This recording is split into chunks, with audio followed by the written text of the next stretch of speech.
우리 성도 여러분 모두 알라딘과 요술램프라는 이야기를 잘 알고 계시죠? 그렇죠? 네. 알리바바와 40인의 도적과 더불어서 알라딘과 요술램프는 아라비안 나이트라고 알려진 천일 야화에 나오는 유명한 이야기입니다. 가난하지만 마음이 착한 알라딘이라는 청년이 악한 마법사에게 붙들려서 고대 동굴 안에 있는 오래된 램프를 가져오게 되는데 그만 동굴 안에 갇히게 되죠. 그 안에 그 오래된 램프가 어떤 소원이라도 원하는 것을 들어줄 수 있는 그 요정 이름이 지니입니다. 그 지니가 들어있는 요술 램프임을 발견하게 됩니다. 그래서 그 요정의 도움으로 동굴을 탈출하고 또 부유한 왕자가 되고 아름다운 공주와 결혼하게 되고 결국은 악한 마법사도 물리치게 된다는 이야기입니다. 제 나이 비슷한 분들은 아마도 월트 디즈니사에서 1992년도에 만든 알라딘이라는 만화 영화 기억나시나요? 보신 분 많이 계시죠? 네, 굉장히 재밌게 봤었는데 또 5년 전에 실사 영화로 리메이크돼서 나왔습니다. 전 두 개 다 봤습니다. 둘 다 재밌게 본 기억이 있습니다. 이렇게 어떤 특별한 물건을 내가 소유할 때 그 물건의 능력을 통해 나의 원하는 것이 모두 이루어진다는 착각 속에 빠져 사는 현상을 지니 신드롬이라고 합니다. 아까 말한 그 요정 이름이 지니거든요. 그 요정이 소원 3개를 들어주지, 어떤 소원이든지. 그래서 지니 신드롬이라고 합니다.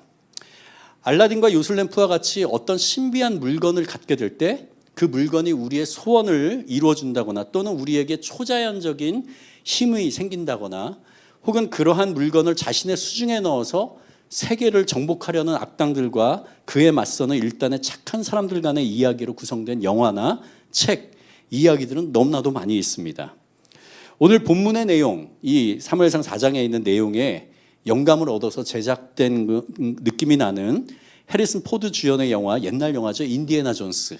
거기에 그 법궤가 실제 그 영화에 나오거든요. 그것을 뺏으려고 하는 에서는 2차 대전 중에 나치의 군대를 패하지 않도록 만든다고 믿어서 잃어버린 법궤를 먼저 찾으려는 나치와 그것을 막으려는 우리의 모험 이야기고 너무나도 순진하고 내성적인 주인공이 신비의 마스크를 소유하게 되면서 엄청난 에너지와 활력을 가진 사람으로 변화하는 짐 캐리 주연의 마스크라는 영화, 또 절대 반지를 손에 넣어서 세계를 정복하려는 야망을 갖고 있는 사우론에 대항하는 연합군의 이야기를 그린 반지의 제왕 1, 2, 3편, 그리고 우리 전래 동화 설화인 도깨비 방망이까지 비슷한 소재 이야기는 너무나도 쉽게 발견됩니다. 오늘 읽은 사무엘상 4장 본문을 보면요, 이스라엘 백성 또한 이 지니 신드롬에 빠져 있는 것을 우리가 볼 수 있습니다. 이스라엘을 블레셋이 지긋지긋하게 괴롭혀왔습니다. 그래서 블레셋과의 전투가 벌어졌는데요, 이스라엘의 군사가 4,000명이 전사하게 됩니다. 이렇게 패하자 이전의 조상들이 전쟁에 나갈 때 했던 것처럼 언약궤를 실로라는 곳에서 가져와서 전쟁에 다시 나가게 됩니다. 우리에게는 우리의 소원을 들어주는 요술램프와 같은 언약궤가 있으니 지니 요정 같은 하나님이 우리에게 승리를 줄 것이라고 믿고 큰 함성을 지르며 블레셋 앞에 나아갑니다. 그러나 또다시 블레셋에 패하고 이번에는 무려 3만 명의 군대가 살육을 당하고 하나님의 임재의 상징인 언약궤마저 블레셋에 빼앗기게 된다는 것이 바로 오늘 읽은 본문의 내용입니다. 오늘 읽은 본문 이전의 역사적 상황을 우리 여러분의 이해를 돕기 위해서 간단하게 제가 설명하겠습니다. 이스라엘 백성이 이집트에서 400년 동안 노예로 신음하고 있었었죠. 이 신음하는 백성들을 하나님께서 구원하기 위해서 모세라는 지도자를 세웁니다. 그리고 200만 명의 이스라엘 백성이 이집트를 탈출하게 되죠. 그리고 40년의 광야 생활을 하게 됩니다. 그걸 거친 다음에 모세는 죽고 모세의 후계자인 여호수아가 지도하면서 이끌면서 가나안 땅을 들어가서 정복하고 정착하게 되죠. 그리고 나서 여호수아가 죽고 나서요, 이스라엘 백성에게는 모세나 여호수아 같은 그런 강력한 그런 지도자가 나오지 않게 되었습니다. 이스라엘 백성들은 그래서 현세의 복을 약속하는 것처럼 보이는 가나안 땅의 우상들을 섬김으로 인해서 하나님으로부터 징계를 받아 이웃나라들의 침략으로 속국이 되고 고통 가운데서 회개하며 하나님을 부르짖을 때 하나님은 에훗, 드보라, 기드온, 입다, 삼손 같은 사사들을 통해서 그들을 압제로부터 구원하십니다. 구원하고 난 다음에 하나님을 높이고 그 세대는 하나님을 믿죠. 그러나 그 세대가 죽고 나서 그 다음 세대는 하나님을 알지 못하고 또 우상 숭배를 하고, 그럴 때 하나님이 이방 민족을 세워가지고 또 그들을 징계하고, 그러면 그들이 하나님께 부르짖죠. 하나님, 저희가 잘못했습니다. 저희를 구원해 주세요. 하면은 또 하나님이 사사를 세워서 사사를 통해서 구원하고, 그 구원받은 민족은, 그 세대는 하나님을 찬양하면서 하나님을 믿고 있다가 또 죽고 나면은 또 그 다음 세대는 모르고, 이게 계속 반복되는 게 바로 사사기입니다. 그리고 오늘 읽은 본문의 앞부분에 있는 사무엘상 2장에 엘리 제사장이 너무 연로하여서 제사장 직분을 감당하지 못하게 되죠. 그때 그의 두 아들, 그때는 아버지의 직업을 그대로 물려받았잖아요. 그래서 그의 두 아들 홈니와 비느하스가 제사장직을 수행하게 되는데요. 하나님 앞에서 영적으로 도덕적으로 너무나도 도덕적으로 매우 성결하고 헌신적인 삶을 살아야 되는 종교 지도자임에도 불구하고 하나님을 무시하고 악한 자들의 행실을 쫓았으며 신성한 제사 제도를 문란케 하고 자신들의 직분을 이용해서 탐심으로 자기의 배를 채우고 성막에서 간음죄를 범하고 심지어 아비인 엘리 제사장의 책망을 무시하고 백성들의 범죄를 조장하게 되는 것을 보여줍니다. 그래서 사무엘상 3장 1절 말씀을 보면요, 우리 같이 보여주시겠습니까? 사무엘상 3장 1절, 아이 사무엘이 엘리 앞에서 여호와를 섬길 때에는 여호와의 말씀이 희귀하여 이상이 흔히 보이지 않았더라 라고 쓰여져 있었습니다. 여호와의 말씀이 희귀하다라는 말씀을 통해서 그 시대의 도덕적 영적 타락이 얼마나 극심한지를 보여주고 있고요. 하나님께서는 그 징벌로 자신의 계시를 보이지 않았다. 그냥 하나님이 감추신 거죠. 그 이스라엘 백성들을 안에서 아무것도 말하지 않는 그런 시간이 오래 지났음을 이 말씀을 통해서 알 수 있습니다. 그런데 이제 3장 마지막 절인 21절과 그 다음이 4장 1절을 보면은요, 같이 한번 보여주시겠습니까? 여호와께서 실로에서 다시 나타내시되 여호와께서 실로에서 여호와의 말씀으로 사무엘에게 자기를 나타내시니라. 사무엘의 말이 온 이스라엘에 전파되니라. 이제 사무엘상 1장 2장에서는 어렸잖아요. 근데 이제는 지금 장성했습니다. 청년이 됐습니다. 그래서 사무엘의 말이 온 이스라엘에 전파됐다는 것은 사무엘이 바로 선지자로서 사사로서 활동을 시작했다는 말입니다. 그리고 하나님이 어떻게 하셨어요? 사무엘에게 하나님의 말씀을 시작하셨습니다. 선지자는 누구예요? 하나님이 말씀하실 때 그것을 그 백성들에게 그대로 말하는 사람이 선지자죠. 그리고 백성들의 상황을 하나님께 아뢰는 것이 바로 선지자죠. 그래서 여기 쓰인 것처럼 하나님께서 장성한 사무엘을 통하여 이스라엘 백성들에게 말씀이 시작된 것입니다. 오랜 침묵을 깨고 하나님이 말씀하셨죠. 사사기에 기록된 마지막 사사가 삼손입니다. 사무엘상 삼손이 죽은 다음에 다곤신전에서 어떻게 해요? 그 기둥을 밀면서 자기도 죽으면서 죽었죠. 그렇게 죽고 나서 사무엘상 4장에서 하나님이 장성한 사무엘을 통해서 말씀하기 시작한 때까지 이것을 연대를 추측하기가 굉장히 어렵습니다. 그러나 대략적으로 학자들이 추측하는데 한 30에서 40년 정도로 추산하는 학자들이 있습니다. 그래서 이거를 맞다고 하면은 하나님의 직접적인 계시가 사사 삼손이 죽은 다음에 30에서 40년 동안 없었다는 얘기입니다. 30에서 40년은 꽤 오랜 시간이잖아요. 그래서 아마 하나님의 직접적 계시가 없다가 사무엘을 통해서 말씀을 주기 시작하니까 이스라엘 백성들이 너무 기뻤을 것입니다. 이제 우리 이스라엘 가운데 다시 하나님의 영광이 임하고 있구나. 그렇게 흥분했겠죠. 그런데 그 다음부터가 문제입니다. 하나님의 음성을 구체적으로 들을 때까지 기다려야 합니다. 하나님이 음성 주세요 하면 막 주시는 분이 아니잖아요. 하나님의 때를 기다리고 하나님의 그 다음에 언제 주실지 기다리고 또 사무엘에게 요청해야 하는 불구하고 그들은 하나님께 물어보는 것도 없이 블레셋과의 전투에 그냥 나갑니다. 여태까지 항상 그렇게 해왔거든요. 그들의 선조들은 전쟁에 나가기 전에 하나님께 예배하고 하나님의 뜻을 받은 후에 전쟁에 임했습니다. 항상 전쟁에 나갈 때는 하나님께 먼저 제사, 예배죠. 예배를 드린 다음에 하나님의 음성을 듣고 하나님이 명령하는 대로 했을 때 그들은 항상 승리했죠. 그러지 않았을 때 패배했습니다. 그런데 사무엘상 4장 오늘 그 말씀에는 그들이 예배했다는 기록이 없습니다. 전혀 없이 그냥 전쟁에 나간 거죠. 그리고 그날 이스라엘 군사 가운데 전장에서 죽임당한 사람이 무려 4,000명이나 되는 참패를 하게 됩니다. 참패를 했으니까 그들이 분석을 해야겠죠. 그 자신들이 왜 이런 수모를 겪었는지 원인을 분석합니다. 우리 사무엘상 4장 3절 세 번역으로 한번 보겠습니다. 시작. 이스라엘의 패잔병들이 진으로 돌아왔을 때에 장로들이 말하였다. 주님께서 오늘 우리가 블레셋 사람에게 지도록 하신 까닭이 무엇이겠느냐. 이게 두 가지 관점으로 보일 수 있을 것 같아요. 첫 번째는 패배의 책임을 전가하는 것처럼 보이죠. 하나님이 왜 우리가 지도록 하셨느냐라고 하는 그런 관점으로 볼 수 있고요. 또 하나는 정말 좋게 말해서 칭찬으로도 봐줄 수 있을 것 같습니다. 왜냐하면 이렇게 보면 칭찬으로 볼 수 있습니다. 왜 우리가 이 전쟁에 참패를 당했지? 라고 말하지 않은 것에 대해서, 그러니까 전쟁을 자기 스스로 나간 게 아니라 이 백성들이 지고 나서 들어왔을 때 왜 하나님이 우리를 지게 하셨지? 이 말은 뭐냐면은 전쟁의 승패는 하나님께 달려있다는 것을 그래도 인정했다는 것을 볼 수 있는 거죠. 우리의 삶 가운데 실패와 좌절이 있을 때 오늘 이 실패한 것처럼요.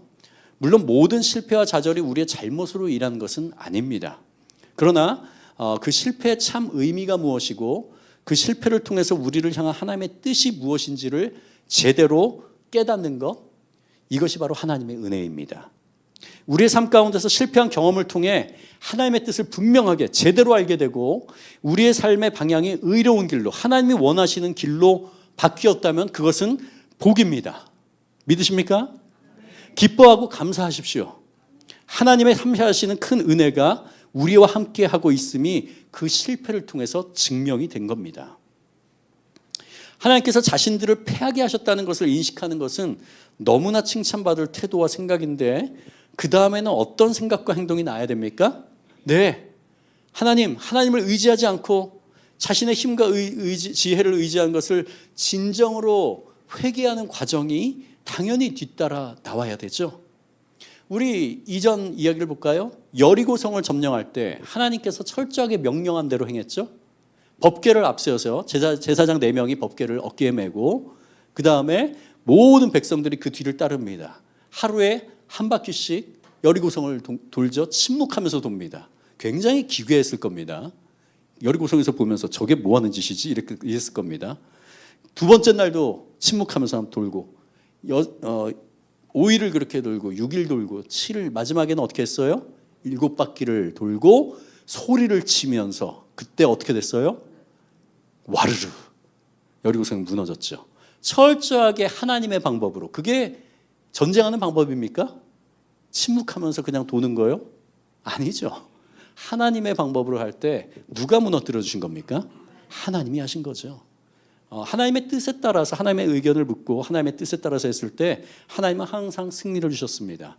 그런데 그 여리고성, 난공불락의 요새인 여리고성을 무너뜨리고 난 다음에 작은 요새인 아이성 같은 경우는 어땠나요?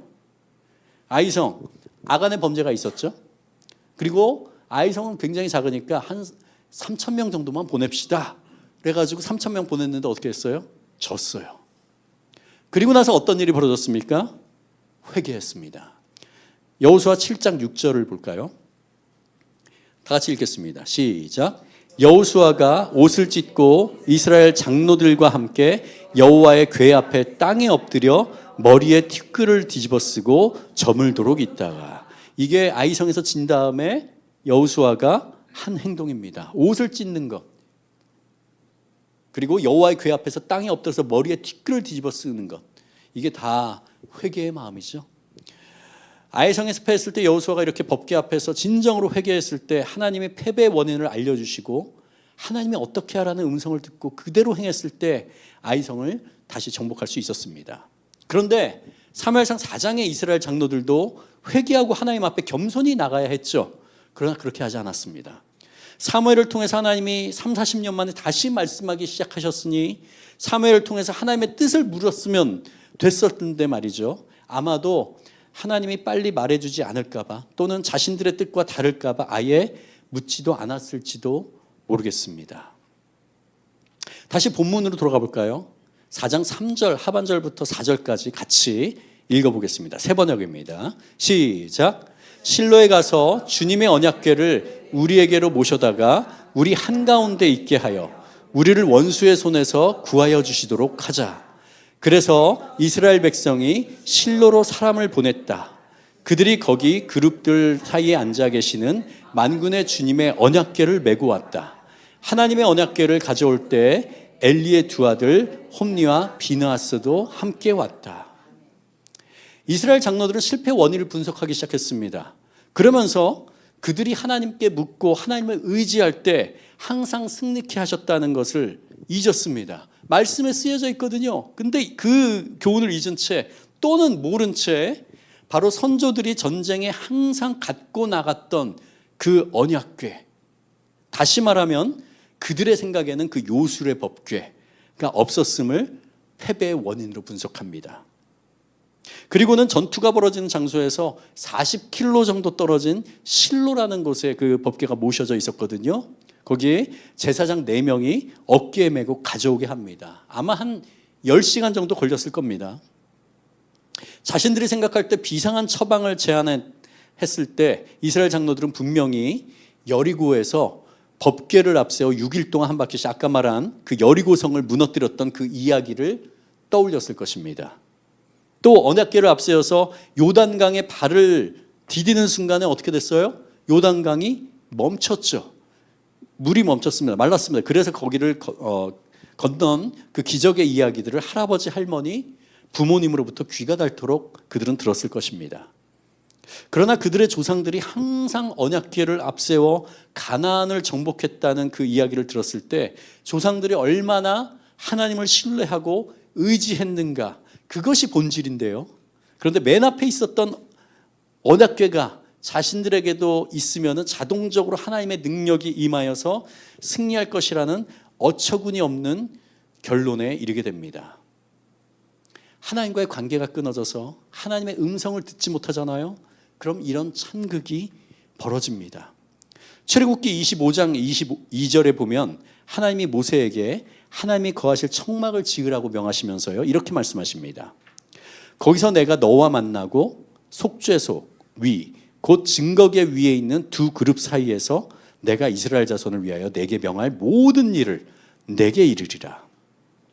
이것은 죄악된 인간을 위해 하나님의 친히 언약궤가 놓여있는 성막에서 1년에 한 번 대속죄일에 이스라엘의 죄악과 부정을 씻어내고 그들을 만나주시겠다고 약속한 말씀입니다. 이 언약궤는요, 하나님의 임재와 다스림을 뜻하는 상징물이었지 그것 자체에 하나님의 능력이 내포된 것은 결코 아닙니다. 그런데 오랫동안 하나님의 음성도 듣지 못하고 영적으로 무력하고 분별하지 못하는 이스라엘 장로들은 하나님께서 만나주겠다고 약속하고 또 만나주신 언약궤 자체를 숭배하면서 그 법궤 안에 신비한 능력이 있는 자신들에게 승리를 가져다주는 요술의 법궤로 인식하기 시작합니다. 이것을 바로 부적신앙이라고 합니다. 하나님은요, 우리 인간에게 결코 특별한 능력이나 신성이 담겨있는 물건을 주신 적도 없고 허락한 적도 없습니다. 우리 인간에게도 특정한 물건을 숭배하지 않도록 엄히 명령하셨죠. 그것이 분명히 나타난 게 어디예요? 십계명입니다. 출애굽기 20장 3절 4절에 첫째와 둘째 계명이 나와 있거든요. 우리 다 같이 읽겠습니다. 시작. 너는 나 외에는 다른 신들을 내게 두지 말라. 너를 위하여 새긴 우상을 만들지 말고 또 위로 하늘에 있는 것이나 아래로 땅에 있는 것이나 땅 아래 물속에 있는 것에 어떤 형상도 만들지 말며 그것들에게 절하지 말며 그것들을 섬기지 말라. 우리 인간은 오감으로 감각으로 느끼고 경험되는 것만을 진실이라고 여기는 경향이 있습니다. 그게 연약한 본성이죠. 우리 눈에 보이지 않는 하나님은 안 느껴져요. 우리 오감으로. 그러니까 존재하지 않는 것처럼 느껴지거든요. 그래서 특별한 하나님의 능력이 담겨있는 물건을 하나님께서 혹시 주시잖아요. 그러면 인간들은 어떻게 할까요? 그 물건을 보나마나 숭배할 겁니다. 그것들을 아시기 때문에 그런 물건이 존재하지 않도록 이 세상을 만드시고 십계명을 통해서 이렇게 명령하신 것입니다. 그런데 영적으로 무기력한 기간이 길어진 이스라엘 백성들은 분별력도 없어서 이제는 하나님의 임재의 상징으로 주신 언약궤도 부적처럼 생각합니다. 그리고 자신들은 언약궤가 있기에 하나님이 승리를 주실 것이라고 착각하게 되죠. 자, 이럴 때 이태영 전사님 참 부러운 게 그겁니다. 여기서 중간에 하다가 저랑 친한 권사님은요 하면 다 웃으시거든요. 저는 근데 친한 권사님이 안 계셔가지고 예, 그게 매직인데 그거 하나 주셨네요, 이태영 전사님한테. 자, 우리의 삶을 돌아볼까요? 우리의 삶은 어떻습니까? 우리 예배에 빠지지 않고 나와서 참석하는 것, 우리 주일뿐만 아니라 이렇게 수요 예배를 사모하셔서 이렇게 수요 찬양 예배 나오시는 것, 그리고 열심히 우리가 맡겨진 것 봉사하는 것, 11조 생활하는 것 모두 중요하죠. 그런데 우리의 종교 행위라는 형식에 하나님을 경외하는 모양이 보인다고 해서, 나타난다고 해서 반드시 하나님과 관계가 살아있고 하나님이 우리의 능력을, 하나님의 능력을 우리에게 부어주실 것이라고 착각하지 마십시오. 하나님의 음성을 듣고 하나님과 교제하고 하나님 말씀에 순종하는 관계, 친밀한 관계, 날마다 말씀 묵상으로 하나님의 마음과 뜻을 알게 되고 순종함으로 나아가고, 기도를 통해서 우리는 어떤 것도 스스로 할 수 없는 존재입니다 라는 것을 인정하고 하나님께 맡겨드리는 것, 우리 삶을 맡겨드리는 것, 이것이 하나님의 임재와 능력을 덧입어 살아가는 신앙생활의 본질입니다. 우리 다 알고 있지 않아요? 근데 우린 자꾸 그것들이 놓치게 돼요. 우리의 오감으로 느껴지는 것이 아니기 때문에. 신앙인에게 본질이 빠져나가고 형식이라는 껍데기만 남아있을 때 얼마나 그 사람이 교회 공동체에 안 좋은 영향을 끼치는지 우리는 다 경험이 있지 않습니까? 경험해보거나 아니면 다른 사람에게 들었거나. 결코 우리의 신앙생활 해온 기간이, 우리의 직분의 타이틀이, 헌금 금액이 하나님의 임재와 능력을 나타내지 않습니다. 영적으로 하나님과의 관계가 끊어진 지 오래된 자들이 이스라엘의 지도자들로 있었기 때문에 그들의 결정은 결코 신뢰할 수 없는 자신들의 경험과 생각이 당연히 반영됐죠. 그리고 그 결정은 더욱 큰 참극을 초래합니다. 다시 본문으로 돌아와서요. 결국 언약궤가 전장에 도착하자 이스라엘 백성들은 환호성을 질러댑니다. 본문 5절 같이 읽겠습니다. 시작. 여호와의 언약궤가 진영에 들어올 때 온 이스라엘이 큰 소리로 외치매 땅이 울린지라. 언약궤가 전장에 있는 이스라엘 백성들이 있는 곳 도착하자 이스라엘 백성들이 얼마나 열광을 했던지 땅이 울릴 정도라고 했습니다. 막 발구르면서 와 외쳤겠죠. 왜냐하면 그들 모두 이스라엘 장로들이 요술램프처럼 착각했던 언약궤에 대해서 동일하게 생각하고 있었으니까요. 하나님의 임재의 상징으로 주신 언약궤를 이스라엘 백성 모두가 부적으로 생각했다는 것입니다. 다시 말하면 전능하신 하나님을 언약궤 안에 가둬놓고 자신들이 필요할 때 문질러서 이렇게 나오면은 요구를 들어주는 정도의 진위 요정으로 만들어버린 거죠. 이런 행위가 우상숭배입니다. 하나님을 경멸하는 것이고요. 하나님을 만홀히 여기는 것입니다. 만홀히 여긴다는 뜻이 하나님을 업신여긴다는 것입니다. 하나님이 우리가 그 진위 요정으로 만든다고 해서 하나님이 그렇게 되는 분입니까? 천만에요. 땅에 지나가는 개미가 인간 보고 너는 나의 종이다, 내가 원하는 대로 이뤄내라 라고 외치는 건 아닌가요? 그거보다 더하죠. 근데 여기에 있는 이야기에서 재밌는 게 있습니다. 뭐냐면은 이스라엘 백성들이 이렇게 생각했잖아요. 근데 블레셋 사람들도 이렇게 생각하고 있었습니다. 이스라엘 백성들이 하나님의 언약궤를 가져왔다는 소식을 들은 블레셋 사람들은 두려워하면서 이렇게 반응합니다. 사무엘상 4장 6절에서 8절 제가 읽겠습니다. 블레셋 사람이 그 환호하는 소리를 듣고 저 히브리 사람의 진에서 저렇게 환호하는 소리가 들리는 까닭이 무엇이냐 하고 묻다가 주님의 궤가 진에 들어갔기 때문이라는 것을 알았다. 블레셋 사람이 두려워하면서 말하였다. 이스라엘 진에 그들의 신이 들어갔다. 재밌죠? 그들의 신이 들어갔대요. 그리고 그들은 외쳤다. 그래서 그들은 외쳤다. 이제 우리에게 화가 미쳤다. 일찍이 이런 일이 없었다. 우리에게 화가 미쳤는데 누가 저 강력한 신의 손에서 우리를 건질 수가 있겠느냐. 그 신들은 광야에서 온갖 재앙으로 이집트 사람을 쳐서 죽게 한 신들이다. 정말 믿음 좋지 않나요? 네, 이스라엘 백성들보다 훨씬 믿음이 좋은 것 같아요. 블레셋 사람들도요, 이스라엘 백성들이 출애굽 때 광야에 있을 때 가나안으로 들어갔을 때 그들에게 어떤 일이 있었는지 그들의 조상으로부터 소문으로 들어서 잘 알고 있었습니다. 너무너무 경이로운 사건들이었죠.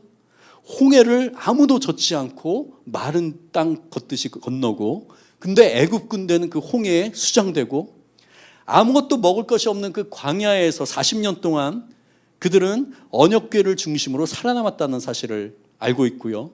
요단강을 건너서 가나안 땅에 들어올 때도 언약궤를 맨 제사장들의 발이 요단 강물에 닿자마자 물이 갈라졌다는 이야기도, 여리고성을 무너뜨릴 때도 하나님의 언약궤가 가는 곳마다 놀라운 기적과 이스라엘의 승리가 있었다는 것을 그 주변에 있는 모든 민족들이 소문으로 잘 알고 있었습니다. 그래서 이스라엘 백성들은 환호했고요, 블레셋 사람들은 두려워 떨었습니다. 그 당시 이스라엘을 제외한 우상 숭배하는 모든 민족들은요, 이방 민족들은 이런 세계관을 갖고 있었습니다. 자신들의 신이 있고요, 다른 민족은 그들의 신이 있습니다. 유대인들의 신은 누구예요? 여호와라는 신입니다. 그들이 생각할 때. 그래서 두 민족이, 블레셋과 유대인들이, 이스라엘 백성들이 전쟁을 하잖아요. 그러면 그들이 인간이 하는 것은 신들의 대리전입니다. 그래서 어떤 신이 강한가에 따라서 승리가 결정됩니다. 신의 능력이 담겨있는 신성한 물건이나 아니면은 대리자, 보통 이 대리자를 왕이라고 불렀습니다. 그것을 갖고 있으면 신의 능력이 자신들에 임한다고 생각했습니다. 그래서 그 이스라엘 백성들이 가장 신성시하는 그 언약궤가 그 진영으로 들어왔을 때 그들은 두려워 떨었던 겁니다. 아이고, 이젠 우린 죽었구나, 졌구나, 이렇게 생각한 거죠. 왜냐하면 그들은 그걸 믿는 사람들이니까요. 그들은 믿습니다. 근데 이스라엘 백성들은 그걸 믿어야 되나요? 아닙니다. 그 물건에 하나님의 능력이 있는 게 아니죠. 이스라엘 민족은요, 그런데 하나님은 존재하지도 않는 이런 우상과 같은 존재가 아니라는 것을 항상 하나님께서 알려주셨잖아요. 그럼에도 불구하고 그들도 환호했다는 것은요, 그들의 신앙이 주변 이방 민족의 우상에 영향을 받아서 하나님과 언약궤를 우상처럼 여겼다는 것을 의미합니다. 현대를 살아가는 우리도 하나님을 믿는 크리스천이라고 불리고 있지만 하나님 보시기에 우상을 섬기고 있을 수 있다는 엄청난 이야기입니다. 우리 삶에 그대로 적용되는 이야기죠. 우리가 예배하러 이렇게 예배당에 들어오시잖아요. 성도들 중에 어떤 분은 하나님 보시기에 우상 숭배하는 자가 있다는 얘기입니다. 충격적이지 않습니까? 오늘 본문으로 다시 돌아오면요, 언약궤가 이스라엘 진영에 들어왔다는 것을 들은 후에 블레셋 사람들은 두려웠지만 이렇게 반응합니다. 4장 9절 세 번역으로 한번 보겠습니다. 우리 같이 읽어볼까요? 시작. 블레셋 사람들아, 대장부답게 힘을 내어라. 그렇지 않으면 히브리 사람이 우리의 종이 되었던 것처럼 우리가 그들의 종이 될 것이다. 너희는 대장부답게 나가서 싸워라. 이런 얘기입니다. 전세는 엄청 불리하지만 그들의 언약궤가 들어왔기 때문에 죽을 바에야 목숨을 걸고 싸우자. 그리고 나서 다시 전투가 벌어졌죠. 그런데 하나님의 임재를 상징하는 언약궤를 갖고 전쟁에 나갔는데 말도 안 되는 일이 벌어졌습니다. 이스라엘의 작은 지파, 남자의 수에 해당되는, 보통 가장 작은 지파가 베냐민 지파입니다. 그 남자, 20세 이상 남자만 살 때 거의 3만 명이라고 보통 말하거든요. 무려 3만 명이 전사했으니까 작은 지파의 남자가 전멸을 당한 겁니다. 엄청난 거죠. 사무엘상 2장에 예언된 대로 패역한 엘리의 아들 홈니와 비느하스가 이날 동시에 죽임을 당합니다. 그리고 충격적이게도 언약궤를 블레셋 족속에게 빼앗기게 됩니다. 사무엘상 4장 12절에서 22절 그 다음 이야기를 들어보면은요, 그 다음 쓰여진 것을 보면 그 소식을 들은 98세의 엘리 제사장이 자기 아들이 죽고 언약궤를 빼앗겼다는 소식에 뒤로 미끄러져 넘어지면서 목이 부러져 죽습니다. 두 아들의 죽음도 충격이었겠죠. 그러나 대제사장으로서 하나님의 언약궤를 블레셋에 빼앗겼다는 소식이 아마 더 충격이었을 것입니다. 그리고 하나님의 언약궤를 부적처럼 여겼던 대다수 이스라엘 백성들에게 언약궤를 빼앗겼다는 소식은요, 그들 생각에는 우리를 보호하시던 하나님이 우리를 떠났다라고 느꼈을 정도로 충격이었을 것입니다. 백성들의 이 충격을 보여주는 이야기가 4장 끝부분에 나옵니다. 엘리의 아들 비느하스의 아내가 이 소식을 듣게 되죠. 그런데 그녀가 시아버지가 그렇게 죽었고 자기 남편이 죽었다는 소식을 듣는 그 순간에 아기가 태어나고 있었습니다. 그런데 그녀는 아기가 태어나는 것과 상관하지도 않고 그 아기 이름을 지어주고는 숨을 거둡니다. 사무엘상 4장 19절에서 22절 우리 같이 읽도록 하겠습니다. 세 번역입니다. 시작. 그때 엘리의 며느리인 비느하스는 아내는 임신 중이었으며 출산할 때가 가까웠는데 하나님의 궤를 빼앗겼고 자기의 시아버지와 남편도 죽었다는 소식을 듣자 갑자기 진통이 일어나 구부리고 앉은 채 몸을 풀었다. 그러다가 그는 거의 죽게 되었다. 그때 곁에 서 있던 여인들이 아들을 낳았으니 걱정하지 말아요 하고 말해 주었다. 그러나 산모는 대답도 없고 관심도 보이지 않다가 그 아이의 이름을 이가봇이라고 지어주며 이스라엘에서 영광이 떠났다 하는 말만을 남겼다. 하나님의 궤를 빼앗긴 데다가 시아버지도 죽고 남편도 죽었기 때문이었다. 거기에다가 하나님의 궤까지 빼앗겼기 때문에 이스라엘에서 영광이 떠나갔다고 말했던 것이다. 이 이가봇의 의미가요, 영광이 없다, 영광이 떠났다입니다. 다시 말하면 이스라엘 백성들은 하나님이 그들을 떠났다고 느꼈고 실제로 하나님의 영광과 임재는 이스라엘 백성을 떠났습니다.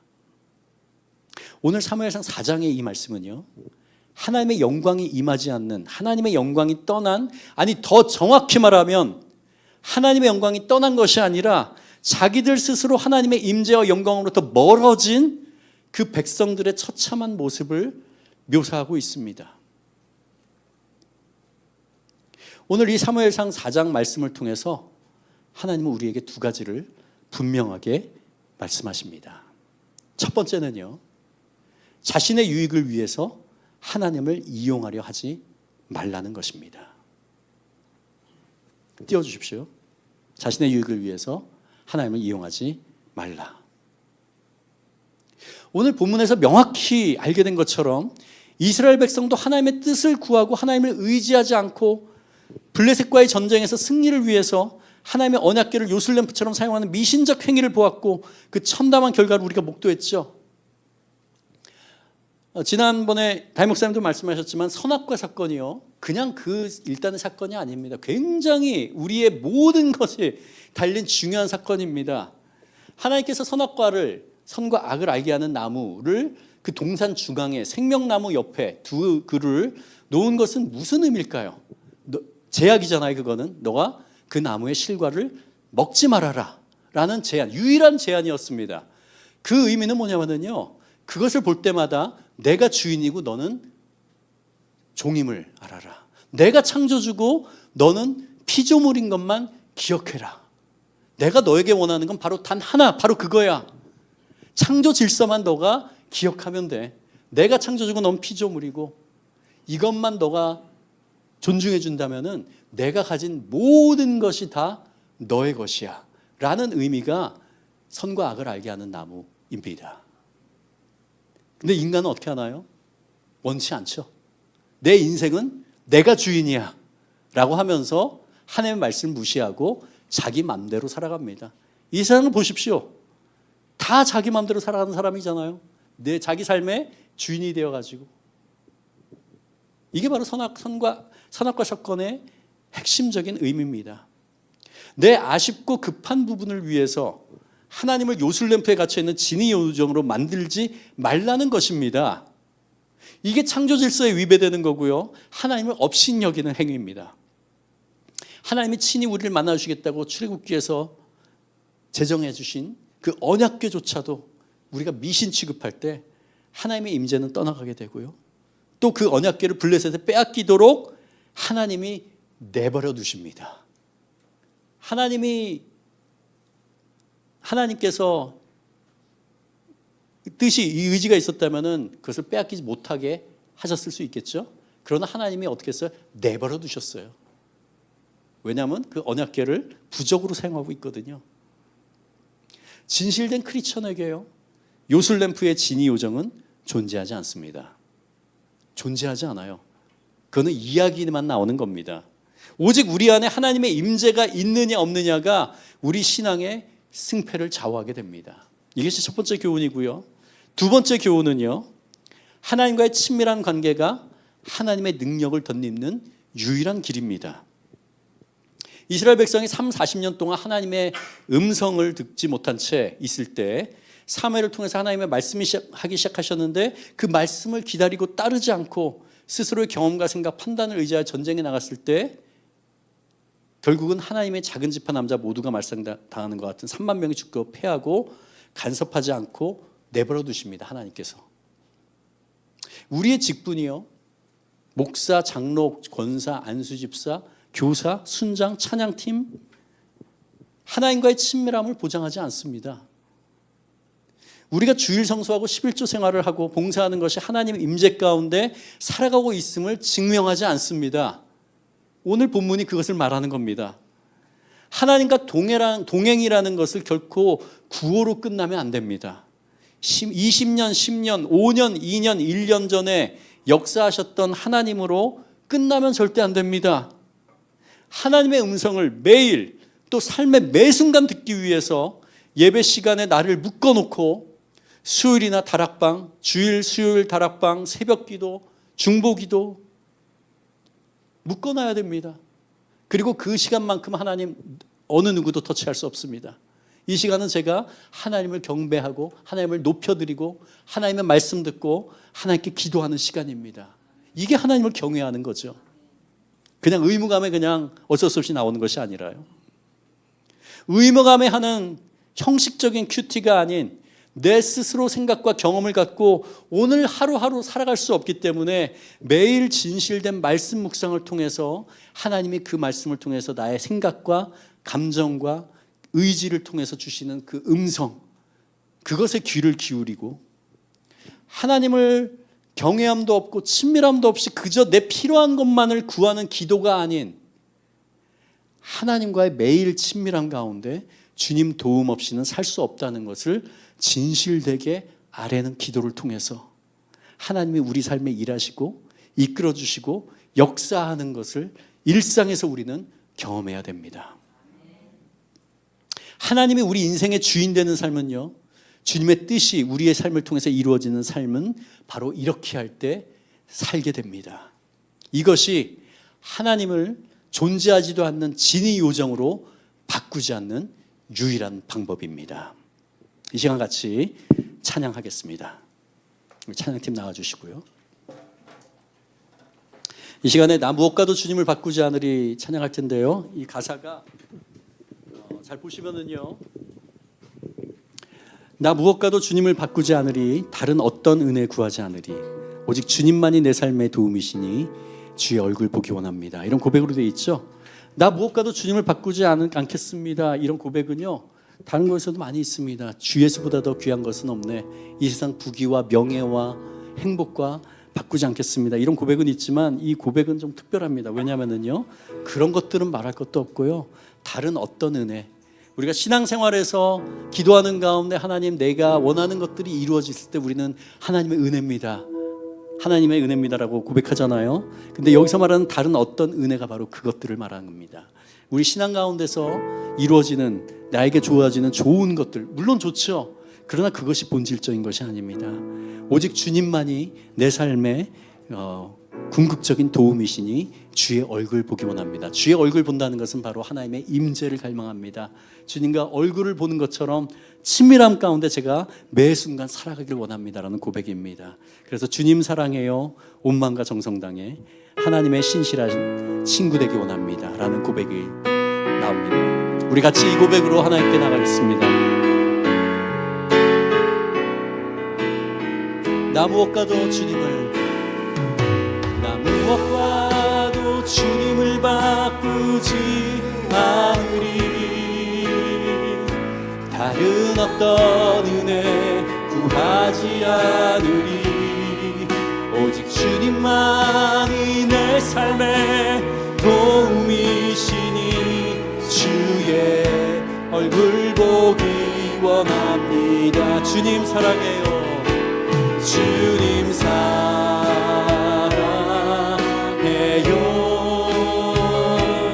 온 맘과 정성 다해 하나님의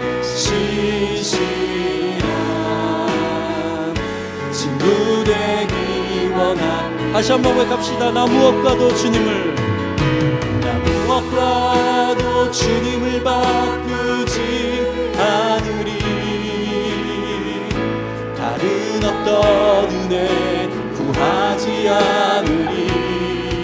오직 주님만이 내 삶의 도움이시니 주의 얼굴 보기 원합니다.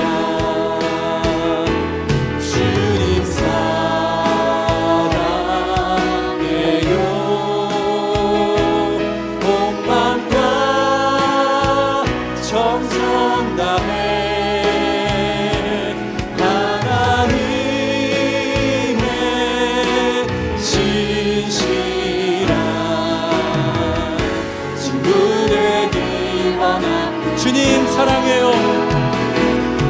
주님 사랑해요.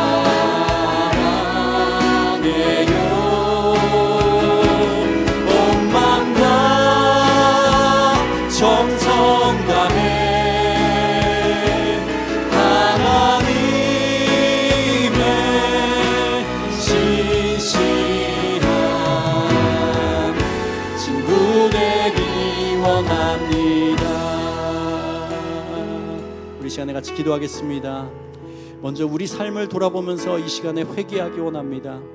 우리가 우리 삶의 주인이라고 말로는 떠들지만 자신의 유일한 유익과 만족을 위해서 하나님을 이용하려 할 때 전능하신 하나님을, 온 세상을 창조하시고 통치하시는 주님 되신 하나님을 마치 우리의 소원을 들어주는 요술램프 속의 지니인 것처럼 부리려고 할 때 그것은 겉에 보이는 것은 신실한 그리스도인일지라도 하나님이 보시기에는 우상 숭배자가 됩니다. 우리 모두는 진정한 그리스도인입니까? 아니면 겉무늬만 그리스도인이고 실제로는 내 욕망을 위해서 하나님까지 이용하려는 우상 숭배자입니까? 우리가 항상 우리 자신에게 물어야 할 것은 하나님이 내 편인가가 아닌 내 자신이 하나님 편인가입니다. 우리가 하나님을 창조주로 온 땅의 주인으로 진심으로 인정한다면 하나님은 항상 우리의 편이 되어주십니다. 그러나 가장 중요한 하나님과의 기본 관계가 허물어져서 하나님이 하나님 되심을 인정하지 않고 우리 스스로가 주인이 되어 하나님을 자신의 유익을 위한 도구로 취급할 때 하나님은 우리의 편이 되어주지 않으십니다. 오히려 우리 스스로의 능력으로 지혜로 살아보라고 그냥 내버려 두십니다. 스스로의 힘으로 살아가만 하면 잊고 있다가 급할 때 내 힘으로 안 된다고 할 때 하나님을 부르짖으며 해결해달라고 하는 기복신앙에서 탈출해야 합니다. 우리 성도 가운데서 믿기 시작한 지 얼마 안 된 성도는요, 하나님이 충분히 이해하시고 그가 성숙할 수 있도록 격려하시고 기다려주십니다. 그러나 신앙의 연수가 10년, 20년 이상 된 자가, 모태신앙인 자가 지금도 이러고 있다면 오늘 본문 이야기에 장로들과 이스라엘 백성과 다를 바가 전혀 없습니다. 모두 회개하면서 나갑시다. 하나님은 기복적인 신앙, 부적신앙, 하나님을 요술램프에 갇힌 진이로 만들어서 하나님을 경멸하고 업신여기던 제가 저의 죄를 깨닫고 진심으로 회개합니다. 이 모든 것이 불신앙이요 미신적 행위임을 인식하면서 회개 기도하겠습니다. 저의 필요한 것, 원하는 것이 하나님보다 더 높아지는 우상이 되지 않게 하겠습니다. 하나님만이 우리 삶의 목적이고 최고 존귀하신 분으로 모시길 원합니다. 이 시간에 주의 은혜를 베푸사 미신적 신앙을 성령의 능력으로 제거하여 주시고 우리 삶의 주인이 하나님이심을 온전히 우리의 마음과 삶으로 증거할 수 있도록 주님 받으시기에 합당한 참 신앙으로 거듭날 수 있도록 우리 도와달라고 같이 기도하겠습니다. 같이 기도합니다. 주님, 시간에 주님 놀라우신 주님의 그 사랑을 주님 나아갑니다. 하나님, 주여 우리 삶 가운데 온전히 주님이 우리의 삶의 주인이심을 아버지 하나님 믿고 하나님 우리의 필요와 만족을 위해서 주님을 이용하려고 했던 아버지 하나님 이스라엘 장로들처럼 아버지 하나님 주여 그 모든 것들 아버지 하나님 용서하여 주시옵소서. 하나님 우리의 기복주의적인 신앙 부정신앙이 벗어지기 원합니다. 하나님을 위해 술래패 같이 진으로 만들어서 하나님을 경멸하는 자가 되지 않기 원합니다. 하나님 이 시간에 온전히 주님을 바라보면서 하나님 한 분이면 된다는 아버지 하나님 그 믿음으로 나가는 자들이 되기 원합니다. 이제는 더욱더 성숙해지기 원합니다. 하나님 주여 우리 마음을 붙들어 주시고 우리 마음 가운데 있는 아버지 하나님 주여 우리 피를 위하여서 하나님을 이용하려고 했던 그 무성적인 것이 주님 다 벌어지게 시켰소서. 주님 벗어지게 하여 주시옵소서. 하나님을 바라봅니다. 하나님만을 원합니다. 하나님 주님만 부릅니다.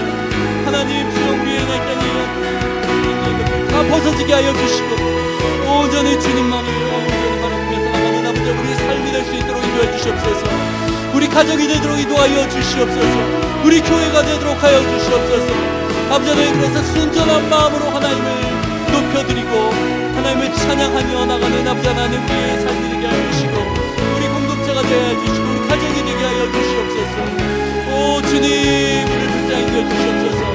주님을 바라보지 못하고 아버지 하나님 주여 주님 가운데 모든 우리의 마음을 아버지 하나님 불쌍히 여겨주시고 하나님 주님 놀라우신 하나님 사랑을 인도하시고 아버지 하나님 사랑을 주시옵소서. 주님 감사합니다. 이 시간에 또 기도할 것은 하나님과의 친밀함과 하나님의 임재를 사모하는 기도를 드리겠습니다. 아무리 임재 하나님의 임재의 상징으로 여겨지고 하나님 친히 만나주시겠다고 말씀하신 그 언약궤라도 하나님의 임재하심이 없을 때 그것은 아무 능력이 없는 나무 상자였습니다. 우리의 삶 가운데 과거에는 하나님이 나를 통해서 어떤 큰 일을 행하셨고 놀라운 기적이 나타났고 하나님의 영광이 충만한 삶을 살았을지라도 하나님의 임재하심이 지금 살아가고 있는 현재에 없다면 그것은 아무것도 아니라고 오늘 말씀을 통해서 하나님이 말씀하십니다. 우리의 직분이 무엇이든 3, 4, 5대 믿는 신앙의 집안에서 자랐든 하나님과의 친밀함을 통한 임재하심이 오늘 이 순간에 없게 될 경우 그것은 이가봇 즉 주의 임재와 영광이 떠난 비참한 삶이 될 수밖에 없습니다. 하나님이 너 스스로 능력으로 살아봐라라고 내버려 두시기 때문입니다. 오늘 이 시간에 간절히 기도합시다. 하나님 주의 임재한 가운데 날마다 사는 참 신앙인이 되게 하여 주시옵소서. 우리의 예배 참석이 기도 생활이 헌금 생활이 봉사와 섬김이 매일의 큐티 생활이 의무와 형식이 되지 않게 하여 주시옵소서. 이것의 본질이 빠져나가고 형식이 되어 있거나 무너져 있다면 이 시간에 다시 회복하기 원합니다. 주님 도와주시옵소서. 날마다 주의 음성에 귀를 기울이고 주의 말씀을 묵상하면서 주의 임재 안에 친밀함 가운데 거하는 삶을 살기를 간절히 원하오니 저를 만져주시옵소서. 이전에 주님을 친밀하게 느꼈던 그 순간을 다시 회복시켜 주시고 매일 주님과 동행함을 결코 놓치지 않는 자녀가 되길 원합니다. 우리 함께 부르짖어 기도하겠습니다. 주님 이 시간에 주님을 부르십니다. 주님 이 시간에 주님을 바라봅니다. 주님의 임재를 갈망합니다. 주님 주의 임재가 없으면 우리의 삶은 죽은 것과 같습니다. 하나님 이 세상에 우리가 이전에 어떤 경험을 했든지 주님의 그 능력을 곁입어 살았든지 지금 이 순간에 그것을 경험하지 않은 전혀 상관이 없음을 알려주시니 감사합니다. 주님 다시 한번 주님과의 그 친밀함을 아버지 하나님 다시 한번 회복하기 원합니다. 아버지 하나님 저를 붙들어 주시옵소서. 주님 저를 회복하여 주시옵소서. 주님 이전에 주님을 경험했고 주님의 그 뜨거움을 주님의 그 놀라우심을 주님께서 친밀하게 역사하시고 말씀하셨던 것을 회복하는 우리가 되길 원하오니 주님 임재해 주시옵소서. 붙들어 주시옵소서. 우리 마음을 찢어 주시옵소서. 무뎌지고 돌처럼 굳어진 마음을 녹여주시고 하나님의 임재를 갈망하면서 살아가는 우리의 모아가 되게 하여 주시옵소서. 주님 불쌍히 여겨주시옵소서. 아버지 하나님, 주 우리 공동체 가운데, 우리 가족 가운데 하나님의 인재가 떠나가지도 모르고 있다면, 우리가 있다면 하나님 불쌍히 여겨주시옵소서. 아버지 하나님, 주여 우리를 아버지 하나님 다시 한번 회복하게 해주시고, 주님의 인재를 갈망하는 자로 날마다 주님과 동행하면서 주님의 음성 듣고 주님과 동행하며 주님의 그 친밀함을 누리는 우리가 되게 하여 주시옵소서. 주님 다시 한번 외쳐부릅니다. 주님 우리를 그대로 내버려 두지 마시고 하나님 우리에게 임재하여 주시옵소서. 말씀하여 주시옵소서. 주님의 살아계심을 아버지 하나님 다시 한번 경험하고 그 친밀함을 다시 한번 경험하게 하여 주시옵소서. 오 주님 새롭게 하여 주시고 하나님 주여 주님 놀라우신 사랑으로 긍휼함으로 우리를 거듭여 주시옵소서. 우리같이 찬양하겠습니다. 주님 내가 주의 장막을, 주님 내가 주의 장막을 사모함, 오직 주의 임재를 갈망합니다. 주의 임재를 갈망함. 주의 집에서의 하루가, 주의 집에서의 하루가 다른 곳의 첫날보다 좋으니 주 사랑 안에 머물며 사랑 노래합니다. 다시 한번 주님 내가 주의 장막을, 주님 내가 주의 장막을 사모합니다. 오직 주의 임재를 갈망합니다. 주의 임재를 갈망합니다.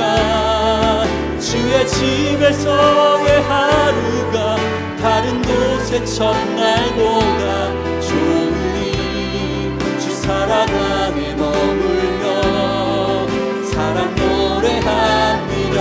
나의 평생에 단 한 가지 소원, 나의 평생에 단 한 가지 소원, 주의 아름다우신 보며 사랑 노래하는 것, 나의 왕 되신 주님의 얼굴 구하며 그 사랑 안에 머물러 사랑 노래합니다. 나의 평생에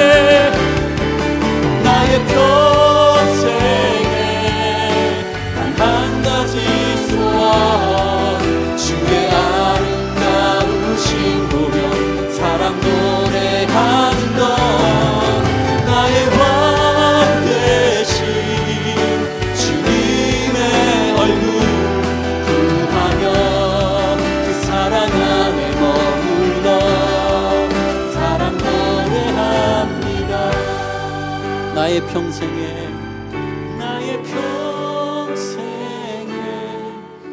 단 한 가지 소원, 주의 아름다우신 보며 사랑 노래하는 것, 나의 왕 되신 주님의 얼굴 구하며 그 사랑 안에 머물러 사랑 노래하니, 주 사랑 안에 머물며 주 사랑 안에 머물러 주 사랑 안에 머물러 주 사랑 안에 머물러 사랑 노래합니다.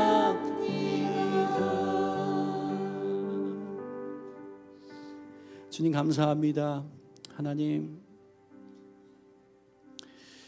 우리의 그 연약함에도 불구하고 오늘도 하나님을 우리의 도구로 삼으려고 하는 그 패역함에도 불구하고 저희를 불쌍히 여기시고 저희를 끝까지 잡아주심을 인하여 감사합니다. 하나님 이제는 좀 성숙해지기 원합니다. 하나님 세상 사람들이 원하는 것처럼 이렇게 나의 유익과 만족을 채워주기 위해서 하나님을 이용하는 것이 아니라 하나님이란 존재 한 분이면 됩니다. 하나님이 저의 복입니다. 하나님이 계시는데 내가 무엇을 더 바라겠습니까?